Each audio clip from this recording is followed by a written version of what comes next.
ৰেপিডো চলাই কষ্টৰে পোহপাল দিছিল পৰিয়াল।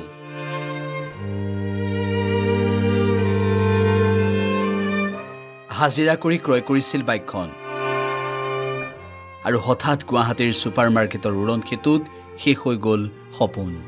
এটা ভয়ংকৰ দুৰ্ঘটনা, যিটো দুৰ্ঘটনাত মৃত্যু হ'ল ৰঞ্জিত ৰাজবংশীৰ।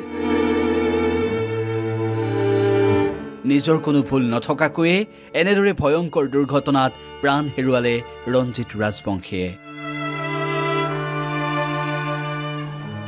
পাছফালৰ পৰা খুন্দা মাৰিলে অচিনাক্ত বাহনে।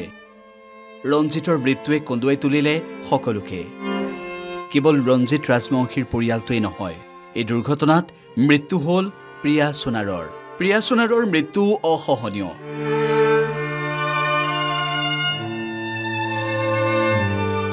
ৰেপিডো বুক কৰি জয়ানগৰৰ ভাড়াঘৰলৈ গৈছিল প্ৰিয়া।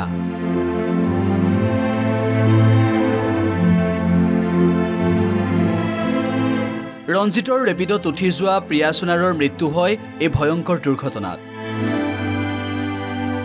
গুৱাহাটীৰ ছুপাৰ মাৰ্কেটৰ এই ভয়ংকৰ দুৰ্ঘটনাই কঁপাই গ'ল সকলোৰে বুকু। কাৰো জীৱনলৈ এনেকুৱা দুৰ্ঘটনা নাহক।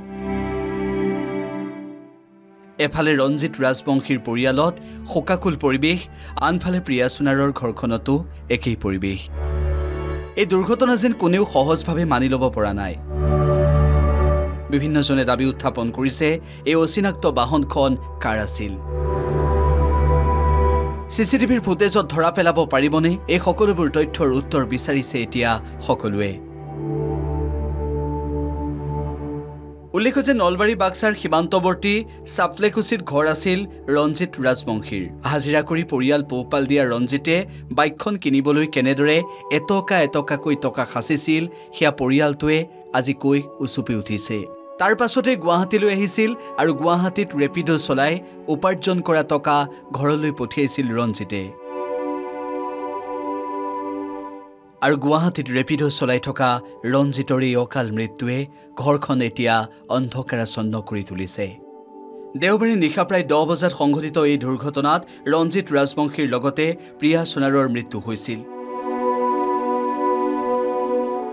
আৰু ইয়াৰ পাছতেই সকলোৱে কৈছে, গুৱাহাটী মহানগৰী সুৰক্ষিত নহয় কাৰোৰে বাবে। ঘৰখনত এতিয়া কেৱল কান্দোন আৰু কান্দোন। গুৱাহাটীৰ ভয়ংকৰ দুৰ্ঘটনাত মৃত্যু হোৱা প্ৰিয়া সোণাৰৰ পৰিয়ালত এতিয়া কেৱল কান্দোনৰ ৰোল। অতি নম্ৰ স্বভাৱৰ আছিল প্ৰিয়া সোণাৰ। অধিবক্তা হিচাপে সপোন দেখিছিল প্ৰিয়া সোণাৰে। এই দুৰ্ঘটনাত গুৰুতৰভাৱে আঘাতপ্ৰাপ্ত প্ৰিয়া সোণাৰক ততাতৈয়াকৈ লৈ অহা হৈছিল GMCHলৈ। আৰু GMCHতেই মৃত্যু হয় প্ৰিয়া সোণাৰৰ। মাত্ৰ 25 বছৰ বয়সে হৈছিল প্ৰিয়া সোণাৰৰ। ৰঞ্জিত ৰাজবংশী আৰু প্ৰিয়া সোণাৰৰ মৃত্যুৰ লগে লগে গুৱাহাটী মহানগৰীৰ নিশাৰ পৰিৱেশটো আপুনিও কল্পনা কৰিব পাৰিছে। নিশা হ'লেই যেন একাংশ সুৰাৰ ৰাগীত মাতাল হৈ উদণ্ডভাৱে চলাই গাড়ী।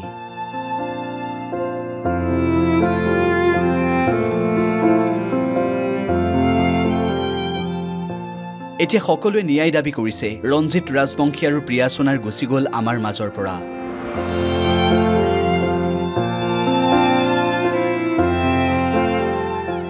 কিন্তু অচিনাক্ত বাহনত অহা সেই দানৱৰূপী লোককেইজনক আৰক্ষীয়ে কেতিয়া গ্ৰেপ্তাৰ কৰিব?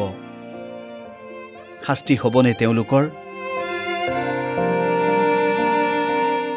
আন কাৰোবাৰ জীৱন শেষ কৰি দিয়া সেইসকলক কি ধৰণেৰে ব্যৱস্থা ল'ব, সেয়া হ'ব লক্ষণীয়।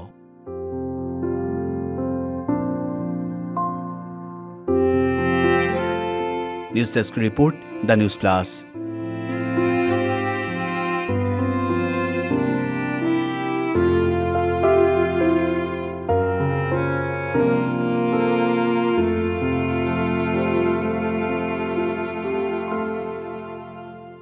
যিকোনো খবৰৰ বাবে যোগাযোগ কৰক 7099017330 লগতে 7099017110 নম্বৰত।